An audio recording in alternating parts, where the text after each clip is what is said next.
안녕하세요. 구원의 문은 넓어 보이나 실상은 좁고 그 길을 찾는 이가 적다는 주님의 말씀을 마음에 새기는 종 윤성진 목사입니다. 오늘 저는 이 땅의 모든 믿는 아내와 어머니들의 가장 거룩한 눈물의 기도, 그 기도의 끝에서 우리가 마주할 수도 있는 가장 충격적이고도 비극적인 영적 반전에 대한 이야기를 나누려 합니다. 이 증언의 주인공은 남편의 구원이라는 단 하나의 기도 제목을 붙들고 20년의 세월을 눈물로 지새운 한 여인의 이야기입니다. 그녀의 헌신은 살아있는 전설이었고 그녀의 믿음은 모든 이의 귀감이었습니다. 그러나 천국의 문턱에서 그녀가 평생을 위해 기도했던 남편은 문 안으로 들어가고 정작 그녀 자신은 그 문 앞에서 발길을 돌려야만 했습니다. 이 소름 돋는 실화는 우리의 기도가 과연 누구를 향하고 있는지, 그리고 구원의 문을 여는 열쇠가 과연 우리의 열심인지, 아니면 우리가 놓치고 있는 전혀 다른 무엇인지에 대한 하나님의 근본적인 질문이 될 것입니다. 서울의 서쪽 끝, 마포구 망원동의 한 오래된 빌라, 촌에 자리한 저희 망원동 제1교회에는 누구보다 순전한 믿음을 가졌다고 칭찬받던 박선영 집사님이 계셨습니다. 그녀는 교회의 모든 꾸준히 일을 도맡아 했고 그녀의 얼굴에는 늘 온화한 미소가 가득했습니다. 그러나 그 미소 뒤에는 20년간 단 하루도 마른 적 없는 눈물의 골짜기가 숨겨져 있었습니다. 바로 그녀의 남편 강민호 씨 때문이었습니다. 강민호 씨는 세상적으로 볼 때 참 좋은 사람이었습니다. 성실한 인쇄소 기계공이었던 그는 평생을 묵묵히 가족을 위해 땀 흘렸고 아내와 자식들에게는 누구보다 자상한 남편이자 아버지였습니다. 그는 아내의 신앙을 존중해 주었고 교회를 나가는 것을 막지도 않았습니다. 그러나 단 하나, 그 자신은 결코 교회에 발을 들여놓지 않았습니다. 젊은 시절 신앙이 깊었던 어머니를 따라 잠시 교회에 나갔다가 그 안에서 목회자와 성도들의 위선과 다툼에 큰 상처를 입고 마음의 문을 굳게 닫아버렸기 때문입니다. 그는 입버릇처럼 말했습니다. 당신이 믿는 예수는 좋은 분 같지만 나는 그 예수를 믿는 당신의 교인들은 믿지 못하겠소. 아내 박선영 집사님에게 남편의 그 완고한 마음은 평생의 가장 큰 슬픔이자 기도의 십자가였습니다. 그녀는 남편의 영혼을 구원하기 위해 자신의 모든 것을 걸었습니다. 결혼 생활 20년, 그녀는 단 하루도 새벽 제단을 걸은 적이 없었습니다. 비가 오나 눈이 오나 매일 새벽 4시면 어김없이 일어나 차가운 교회 본당의 마룻바닥에 무릎을 꿇었습니다. 그녀의 기도는 늘 하나였습니다. 주님, 제 남편 강민호의 다친 마음을 열어주시고 그 영혼을 구원하여 주시옵소서. 그녀는 남편의 구원을 위해서라면 못할 것이 없었습니다. 매년 특별 새벽 기도회는 물론이고 1년에 2번씩은 금식 기도원에 들어가 목이 터져라 부르짖었습니다. 남편의 속옷을 강대상 밑에 묻어놓고 기도하기도 했고 유명하다는 부흥 강사들을 찾아다니며 안수기도를 받았습니다. 그녀의 성경책은 남편의 이름을 부르짖는 눈물 자국으로 얼룩져 빳빳하게 굳어 있었습니다. 교회의 모든 성도들은 그녀의 지극한 정성과 눈물의 기도를 보며 언젠가는 반드시 강민호 씨가 주님께로 돌아올 것이라 믿어 의심치 않았습니다. 그녀 자신도 그렇게 믿었습니다. 자신의 이 처절한 기도를 하나님께서 결코 외면하지 않으실 것이라고 말입니다. 시간은 흘러 20년이라는 세월이 지났습니다. 그러나 남편의 마음은 요지부동이었습니다. 오히려 남편은 아내의 지나친 신앙생활에 점점 더 지쳐갔고 부부 사이의 골은 깊어져만 갔습니다. 그러던 작년 2025년 겨울의 어느 날이었습니다. 그해 겨울은 유난히 추웠고 많은 눈이 내렸습니다. 인쇄소에서 밤늦게까지 일을 마치고 낡은 트럭을 몰아 집으로 돌아오던 남편 강민호 씨는 빙판길에 미끄러지며 중앙선을 넘어 마주 오던 버스와 정면으로 충돌하고 말았습니다. 그는 현장에서 즉사했습니다. 남편의 갑작스러운 죽음 앞에서 박선영 집사님은 무너져 내렸습니다. 그녀의 20년 기도가 허사로 돌아갔다는 절망감에 그녀는 하나님을 향해 원망을 쏟아냈습니다. 하나님, 어찌하여 이토록 잔인하십니까? 제 20년의 눈물을 외면하셨나이까? 그렇게 불쌍한 내 남편을 결국 지옥 불에 던져 넣으셔야만 했습니까? 남편의 장례를 치르는 내내 그녀는 식음을 전폐하고 눈물만 흘렸습니다. 그리고 발인을 하루 앞둔 날 밤, 슬픔과 탈진을 이기지 못한 그녀는 남편의 영정사진 앞에서 조용히 숨을 거두고 말았습니다. 사람들은 그녀가 남편을 너무나 사랑한 나머지 그를 따라갔다고 말하며 안타까워했습니다. 그러나 그녀의 영혼은 그토록 그리워했던 주님을 만난다는 마지막 소망과 남편이 없는 천국에 홀로 가야 한다는 슬픔이 뒤섞인 채 육신이라는 장막을 떠나 영혼의 세계로 첫걸음을 내딛었습니다. 그녀가 눈을 떴을 때 그곳은 이 땅의 어떤 언어로도 표현할 수 없는 빛과 평화로 가득한 공간이었습니다. 모든 슬픔과 고통이 사라지고 완전한 안식과 기쁨만이 그녀의 영혼을 감쌌습니다. 그녀는 천사의 인도를 받아 눈부시게 빛나는 진주문, 즉 천국의 문을 향해 나아갔습니다. 그녀의 마음속에는 한 가지 슬픔, 즉 사랑하는 남편을 다시는 볼 수 없다는 아픔이 남아 있었지만 그럼에도 불구하고 자신을 구원해 주신 주님을 곧 배울 것이라는 기대감에 부풀어 있었습니다. 그런데 천국의 문이 가까워질수록 그녀의 눈에 너무나 익숙한 한 형체가 보이기 시작했습니다. 문 바로 안쪽에서 빛나는 세마포 옷을 입고 세상에서는 단 한 번도 본 적 없는 평화롭고 환한 미소를 지으며 자신을 향해 손을 흔들고 있는 사람이 있었습니다. 그녀는 자신의 눈을 의심했습니다. 그는 바로 그녀가 지옥에 갔을 것이라 여기며 그토록 슬퍼했던 그녀의 남편 강민우였습니다. 그녀의 영혼은 기쁨과 충격으로 전율했습니다. 그녀는 남편의 이름을 부르며 문을 향해 달려갔습니다. 그녀의 20년 기도가 헛되지 않았습니다. 하나님께서는 마지막 순간에 그녀가 알지 못하는 방법으로 남편의 영혼을 구원해 주셨던 것입니다. 그녀는 어서 빨리 문 안으로 들어가 남편을 끌어안고 그간의 모든 이야기를 듣고 싶었습니다.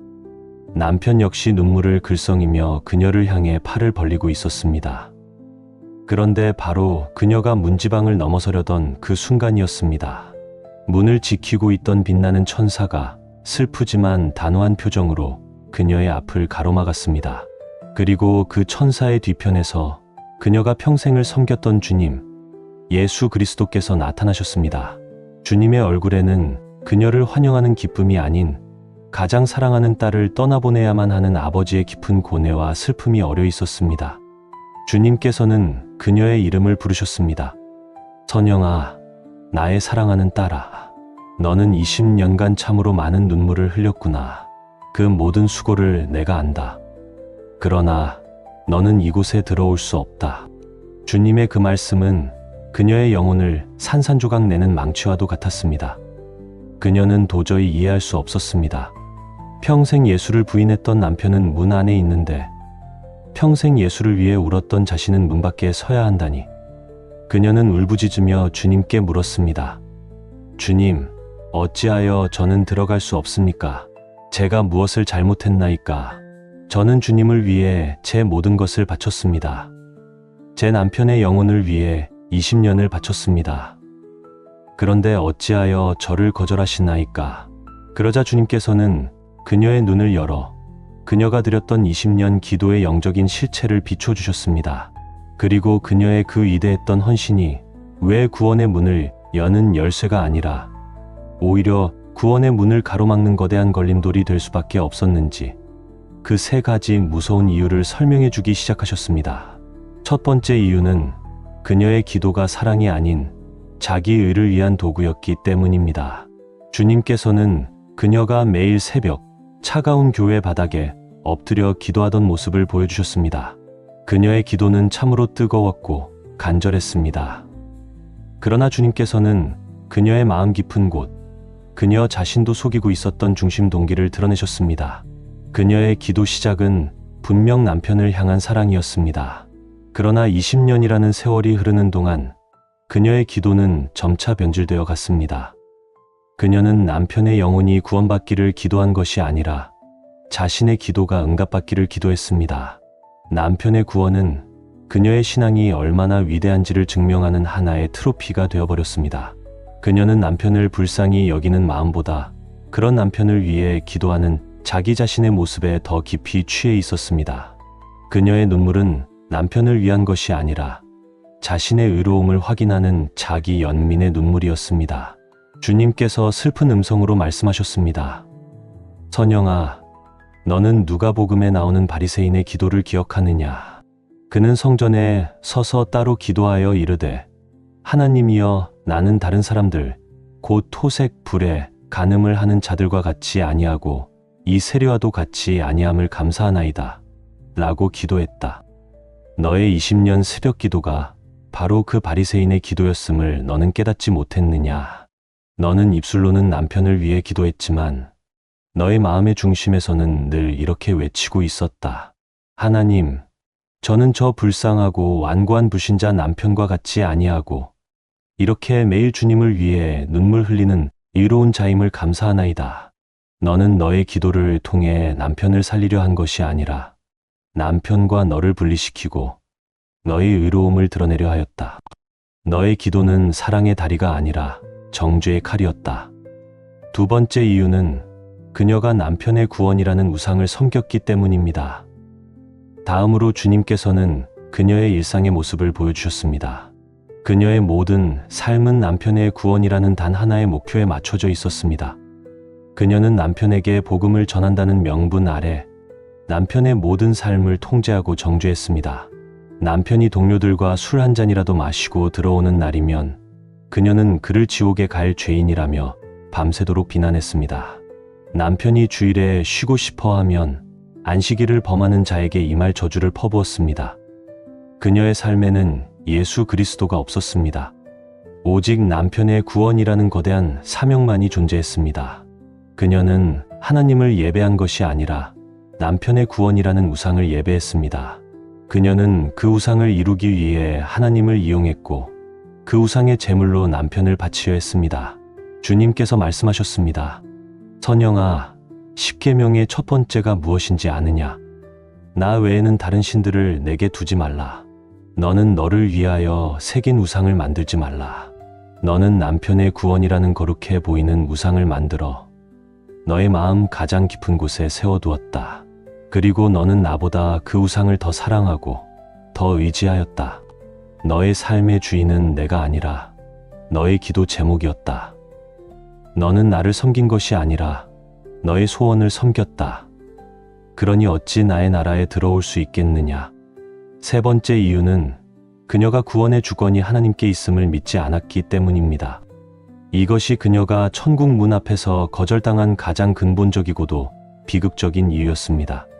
주님께서는 이제 그녀가 그토록 궁금해했던 남편 강민호 씨가 어떻게 구원을 받았는지 그 비밀을 보여주셨습니다. 남편 강민호 씨는 빙판길 사고 직후 아직 숨이 끊어지기 전 짧은 순간 동안 깊은 영적 체험을 했습니다. 그는 자신의 평생이 주마등처럼 스쳐 지나가는 것을 보았습니다. 그리고 그는 자신의 삶이 아내의 기준에서는 죄악투성이었을지 모르나 나름대로 정직하고 성실하게 그리고 가족을 위해 헌신하며 살아왔음을 보았습니다. 그러나 동시에 그의 마음 깊은 곳에 자리한 교만과 이기심, 그리고 하나님을 향한 완고한 불신이라는 근본적인 죄악 또한 보게 되었습니다. 그는 자신이 의인이 아님을 깨달았습니다. 바로 그 절망의 순간 예수 그리스도께서 빛 가운데 그에게 나타나셨습니다. 주님께서는 그의 죄를 책망하지 않으셨습니다. 대신 지난 20년간 그의 아내가 흘렸던 눈물의 기도를 보여주셨습니다. 그러나 주님께서는 그 기도를 그의 아내의 공로로 보여주신 것이 아니었습니다. 주님께서는 그 기도를 아버지여, 저들이 하는 것을 알지 못하나이다. 저들의 죄를 사하여 주옵소서라고 외치셨던 십자가 위에 당신 자신의 마음과 사랑의 연장선으로 보여주셨습니다. 강민호 씨는 그 순간 깨달았습니다. 아내의 기도가 때로는 자신을 비난하고 정죄하는 칼날 같았지만 그 근본에는 자신을 향한 포기할 수 없는 사랑이 있었음을 말입니다. 그리고 그 사랑의 근원이 바로 지금 자기 앞에 서 계신 예수 그리스도의 십자가 사랑임을 깨달았습니다. 그는 그 순간 자신의 어떤 자격이나 노력 때문이 아니라 오직 자신을 위해 울어준 아내의 사랑 속에 담긴 예수 그리스도의 대속적인 사랑, 그 값없는 은혜를 믿음으로 받아들였습니다. 그는 마지막 숨을 거두며 생애 처음이자 마지막으로 마음속으로 고백했습니다. 주님, 저 같은 죄인을 용서하시고 받아주십시오. 주님께서 박선영 집사님을 바라보시며 말씀하셨습니다.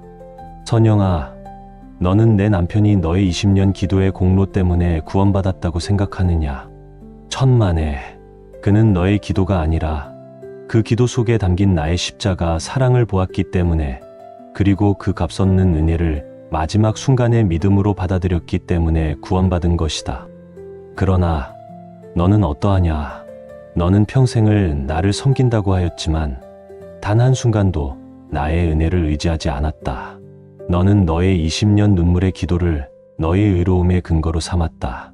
너는 너의 행위로 구원을 얻을 수 있다고 믿었다. 너는 값없는 은혜의 선물을 받기를 거부하고 너 자신의 힘으로 구원의 문을 열려고 하였다. 너는 스스로 의롭다 여겼기에 구원자이신 내가 너에게 필요 없었다. 너는 구원의 주권이 나에게 있음을 믿지 않고 너의 기도에 있다고 믿었다. 그러니 어찌 너를 나의 백성이라 할 수 있겠느냐. 그 순간 박선영 집사님은 자신의 영혼이 얼마나 깊은 어둠 속에 있었는지를 깨달았습니다. 그녀는 남편의 구원을 위해 기도했지만 정작 자기 자신이야말로 구원받아야 할 가장 교만하고 눈먼 죄인이었음을 깨달았습니다. 천국의 문은 서서히 닫히기 시작했습니다. 문 안에서 그녀의 남편 강민호 씨는 눈물 흘리며 그녀를 바라보고 있었습니다. 그의 눈빛은 아내를 향한 원망이 아닌 진리를 너무 늦게 깨달은 아내를 향한 깊은 연민과 안타까움으로 가득 차 있었습니다. 사랑하는 성도 여러분, 오늘 이 증언이 우리의 심장을 치기를 원합니다. 우리의 기도는 누구를 위한 것입니까? 우리의 헌신은 무엇을 위한 것입니까? 우리는 은혜를 의지하고 있습니까? 아니면 우리의 행위를 의지하고 있습니까? 주님께서는 우리의 많은 눈물과 헌신보다 우리의 상하고 통회하는 심령, 그리고 오직 예수 그리스도의 십자가 공로만을 의지하는 단순한 믿음 하나를 원하십니다. 오늘 우리의 모든 종교적인 의의 옷을 벗어버리고 벌거벗은 죄인의 모습으로 주님의 은혜의 보좌 앞에 나아가게 되기를 주님의 이름으로 간절히 축원합니다.